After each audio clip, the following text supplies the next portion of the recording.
Hello guys, welcome back to our channel. If your Minka Aire ceiling fan is running perfectly but the light is not working, it can be confusing because part of the unit is clearly functioning while the lighting system isn't responding at all. This type of issue is actually quite common and usually points to a specific problem with the light kit, bulb, wiring, or control settings rather than the entire fan. Since the fan motor and light operate separately, it's possible for one to work while the other stops. The point is to go through each component step by step and identify exactly where the issue is coming from.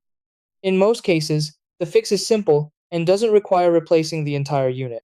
In this video, I'll guide you through the exact steps to fix your Minka Aire ceiling fan light and get it working again. Try these. Step 1. Check the light bulb and replace it with a new one if needed.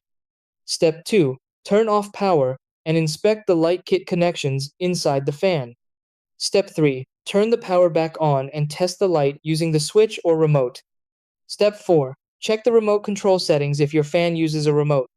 Step 5. Clean the light socket and ensure there is no dust or corrosion. Step 6. Confirm all wiring connections are secure inside the fan housing.